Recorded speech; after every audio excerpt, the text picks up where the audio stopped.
Welcome to the Daily Current Affairs by Civic Center IAS, where we try to discuss the top 10 important topics for the UPSC CSE Prelims for the day from the Hindu, the Indian Express and the PIB.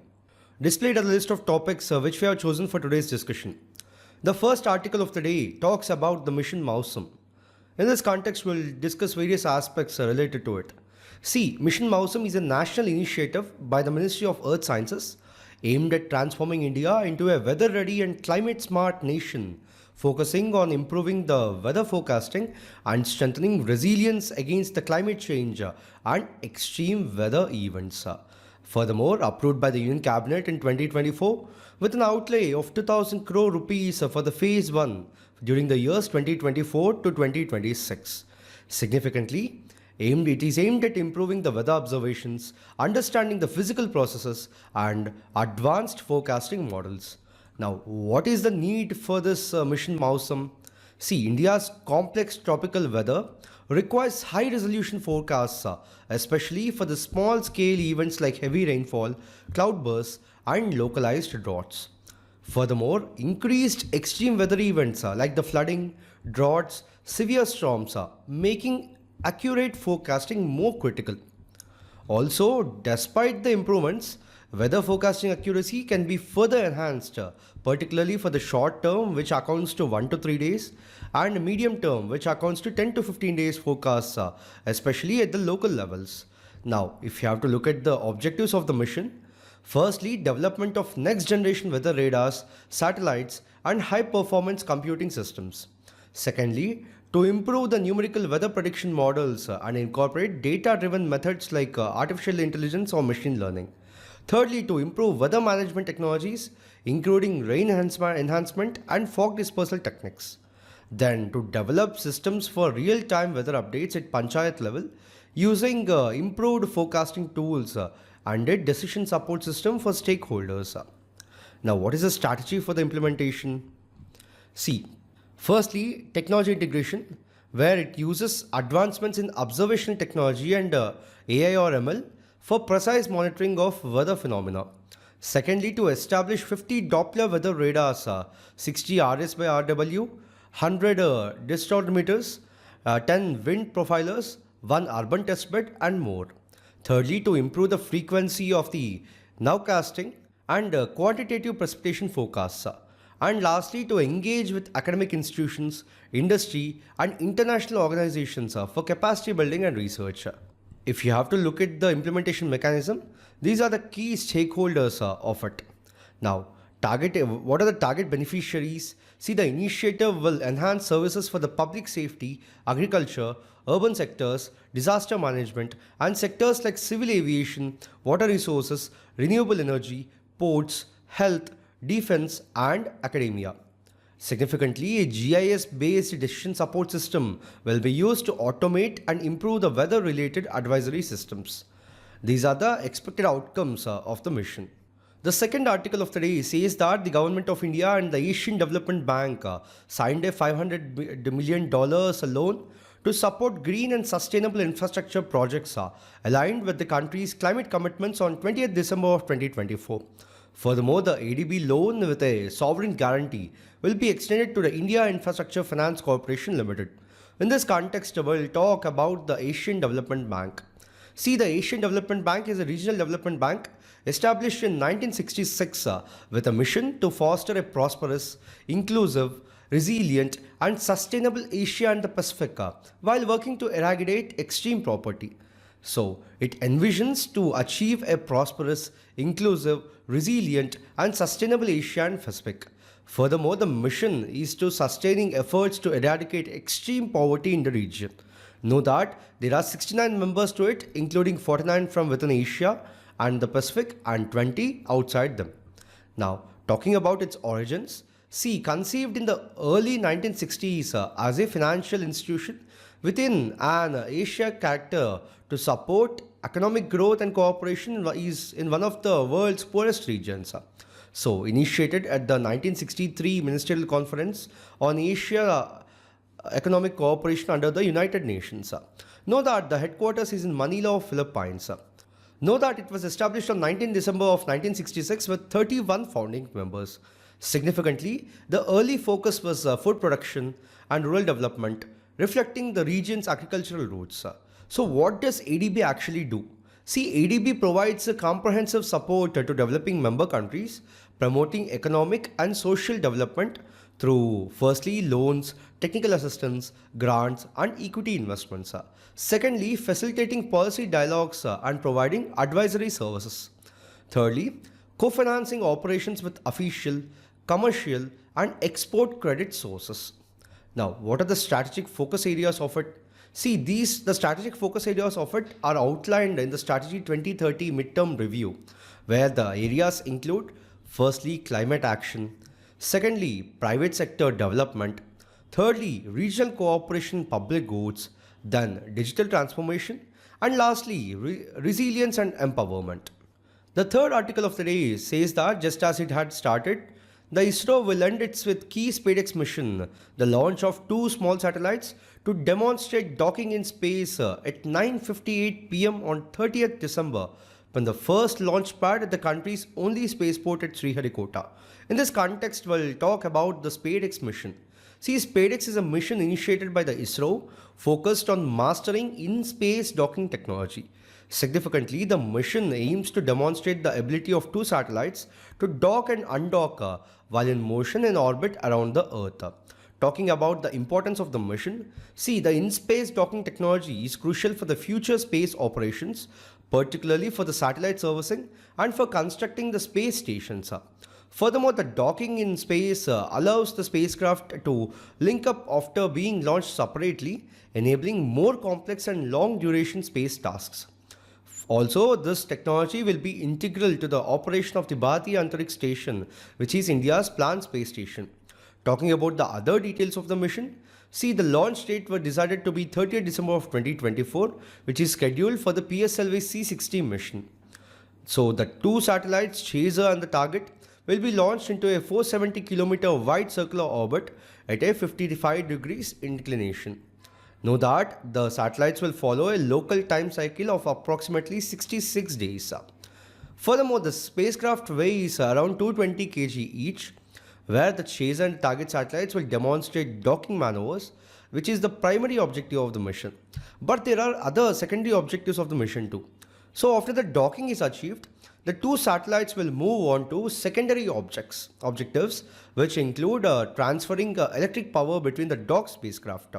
Significantly, this is essential for the future technologies like in-space robotics, spacecraft control, and payload operations after undocking. Now, why is this mission significant for India? See, if successful, India will become the fourth country globally to have the capability for in-space docking. The next article says that the center has done away with the no detention policy for the classes 5 and 8, paving way for schools to hold back students who are unable to clear year-end examinations. In this context, we'll look at the various aspects related to no detention policy.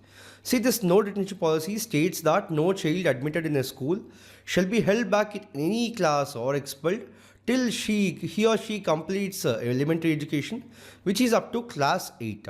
Know that it is provided under the Section 16 of the Right to Children to Free and Compulsory Education Act of 2009 or the Right to Education Act.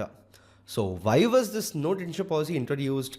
See, the provision was made in the original act because examinations were often used to hold back children who obtained poor marks. So to reduce the higher dropout rate, especially among the economically marginalized communities, it was felt that the compelling children to repeat a class was demotivating, often forcing them to abandon the school. Now, what are the details of the new rules?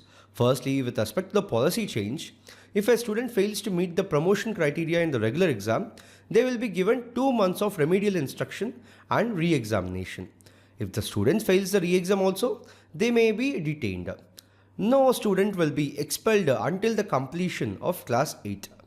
Now, the implementation timeline for this is the right of children to free and compulsory education amendment rules 2024 were notified on 16 December 2024. Though the Right to Education Act of 2009 was amended in 2019 to allow the policy change, rules were finalized after the release of the National Curriculum Framework in 2023. Now, what shall be the role of teachers here? See, the teachers must guide the detained students and their parents if necessary, and specialized inputs will be provided to address the learning gaps identified during the assessments. The focus shall be on the learning outcomes. So, the new rules align with the National Education Policy 2020 to improve students' learning outcomes. Furthermore, the assessments will be designed to ensure competency-based learning rather than rote memorization mechanism. The next article says that the President of India on Monday appointed former Supreme Court Judge Justice V. Ramasubramaniam retired as the chairperson of the National Human Rights Commission. In this context, we'll talk about the NHRC and the appointment and the composition of the NHRC. See, the National Human Rights Commission of India was established on 12th October of 1993. Significantly, the statute under which it is established is the Protection of Human Rights Act of 1993 as amended by the Protection of Human Rights Amendment Act of 2006. Know that it is in conformity with the Paris Principles adopted at the first international workshop on national institutions for the promotion and protection of human rights held in Paris in October 1991. Now, what is the composition of the commission? See, the commission consists of a chairperson, 5 full-time members and 7 deemed members. Notably, the chairman is a former Chief Justice of India or a Supreme Court judge. Talking about their appointment and tenure, see, the chairman and the members are appointed by the president on the recommendations of a 6-member committee. So the committee consists of the Prime Minister, the Speaker of the Lok Sabha, the Deputy Chairman of the Rajya Sabha, leaders of the opposition in both the Houses of Parliament and the Union Home Minister. Know that the chairman and the members hold office for a term of 3 years or until they reach the age of 70. The next article says that retail inflation for the farm workers and rural laborers slid to 5.35% and 5.47% in November compared with the 5.96 and 6% respectively in October. In this context, we'll talk about the retail inflation and then about the consumer price index. See, retail inflation is also known as the consumer price index inflation. Know that it tracks the change in the retail prices of goods and services which households purchase for their daily consumption. Now, what might be the causes for this retail inflation? Firstly, it occurs when the demand for the goods and services outpaces supply, which is nothing but the demand pull inflation. Then the cost plus inflation, which arises when the cost of the production increases, leading the businesses to raise the prices. Thirdly, an increase in the money supply can cause inflation if it exceeds economic growth, leading to more money chasing the same amount of goods. And lastly, events like the natural disasters or the geopolitical instability that disrupt supply chains, pushing the prices up. Now, moving on to talk about the consumer price index. See, the CPI is calculated for a fixed basket of goods and services that may or may not be altered by the government from time to time. Significantly, it is released by the National Statistical Office under the Ministry of Statistics and Program Implementation and compiles all India as well as the state-wise CPI for the rural, urban and combined sector. Know that it releases CPI numbers every month. Furthermore, there are 4 types of CPI, which are CPI for industrial workers, CPI for agricultural laborers, CPI for the rural laborers, and lastly CPI for the rural, urban and combined. Of these, the first 3 are compiled by the Labour Bureau and the Ministry of Labour and Unemployment, while the 4th one is compiled by the National Statistical Office in the Ministry of Statistics and Program Implementation. Notably, the base year for the CPI is 2012, but recently the Ministry of Labour and Employment released the new series of CPI for the industrial workers with the base year of 2016. Now, why is the CPI significant? See, the Monetary Policy Committee uses CPI to control inflation. So in April 2014, the Reserve Bank of India had adopted the CPI as key measure of inflation. The next article says that the Swiss decision to suspend the most favored nation clause in the double taxation avoidance agreement will not delay the ratification and implementation of the already signed trade agreement between India and the EFTA bloc, according to the Switzerland. In this context, we will talk about the EFTA, which is nothing but the European Free Trade Association. See, India and the 4th Nation European Free Trade Association signed the pact, officially dubbed as the Trade and Economic Partnership Agreement, in short called the TEPA, in March. Know that its members are Iceland, Liechtenstein, Norway and Switzerland. Furthermore, the agreement is yet to be implemented. Know that it was established by the convention signed in the Stockholm on the 4th January of 1960. Significantly, it was founded in 1960 by the Austria, Denmark, Norway, Portugal, Sweden, Switzerland and the United Kingdom to promote closer economic cooperation and free trade in Europe. So, Denmark and the UK left the EFTA in 1972 to join the European Economic Community, while the Portugal also left the EFTA in 1985 to join the European Economic Community. Know that the EFTA's first free trade agreement was signed with Spain. Then, on March 10th of 2024, India signed a trade agreement with the four-nation European Free Trade Association. Know that the deal will bring $100 million in investment over 15 years, with the EFTA looking at joint ventures that will help India diversify imports away from China. Now, moving on to talk about the Trade and Economic Partnership Agreement. See, India signed the trade agreement with four-nation EFTA. So, this agreement is officially dubbed Trade and Economic Partnership Agreement. Know that the agreement comprises of 14 chapters with main focus on market access related to goods, rules of origin, trade facilitation, trade remedies, etc. Significantly, this is India's fourth such agreement since 2014. Also, the previous agreements were signed with Mauritius, the UAE and the Australia. So these are the key features of India EFTA TEPA. The next article says that this Christmas, papier maize artisans in Srinagar have given wings to thousands of dodos, which is a bird that became extinct in 1681 within 80 years of its interaction with humans and exposure to depleting forests. In this context, we will talk about the dodo. See, the dodo which is an extinct flightless bird, is endemic to Mauritius. Talking about its key facts, the scientific name is Raphus cucullatus. Know that the habitat of it are the forests of the Mauritius in the Indian Ocean. Now, talking about its physical characteristics, see, it is approximately 1 meter high and weighs around 13 to 20 kg, which amounts to 28 to 45 pounds. So, it has a blue-grey plumage, large hooked beak, stout yellow legs, and a tuft of curly feathers at the rear. Furthermore, the diet of it includes fruits, seeds, nuts, and possibly small land invertebrates. Talking about its behavior, see, contrary to traditional depictions, recent studies suggest that the dodos was fast, powerful, and well adapted to its environment with strong legs and a robust beak.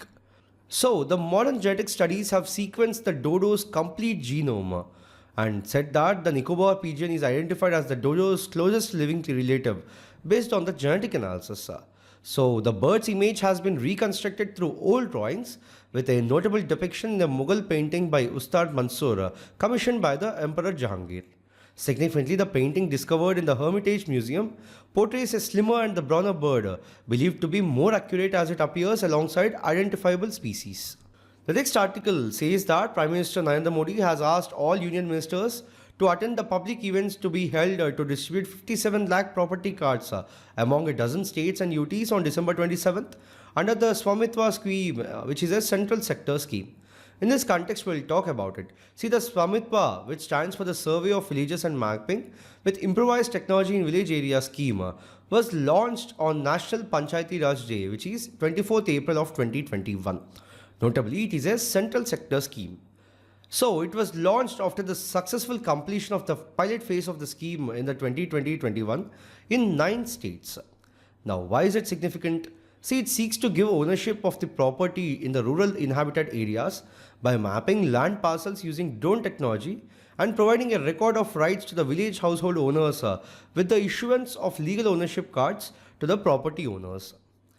Talking about its implementation, see, it is implemented with the collaborative efforts of the Ministry of Panchayat Raj, State Revenue Department, State Panchayat Raj Department and Survey of India. Talking about its objectives, firstly, creation of accurate land records for the rural planning and reduce property-related disputes. Secondly, to bring financial stability to the citizens in rural India by enabling them to use their property as a financial asset for taking loans and other financial benefits. Thirdly, determination of property tax, which would accrue to the GPs directly in the states where it is devolved or else add to the state exchequer. Then the creation of the survey infrastructure and the GIS maps that can be leveraged by any department for their use. Lastly, to support in the preparation of better quality Gram Panchayat development plan by making use of the GIS maps. The last article of the day says that a software engineer in Bengaluru has lost 11.8 crore to a digital arrest scam in just 18 days in one of the biggest cybercrimes reported in the city. In this context, we'll talk about the digital arrest. See, digital arrest is a sophisticated cybercrime tactic where the fraudsters impersonate law enforcement officials to deceive individuals into believing they are under the virtual arrest. Notably, this scam involves coercing the victims into staying connected via video calls, during which they are manipulated into transferring money or divulging sensitive information.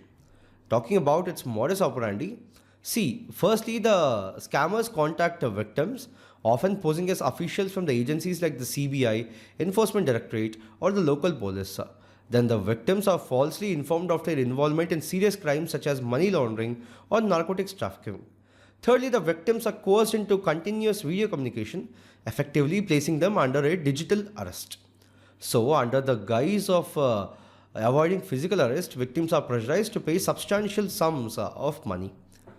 So, in this video, we have discussed 10 articles in total for today. We'll be back again with another video tomorrow. Thank you.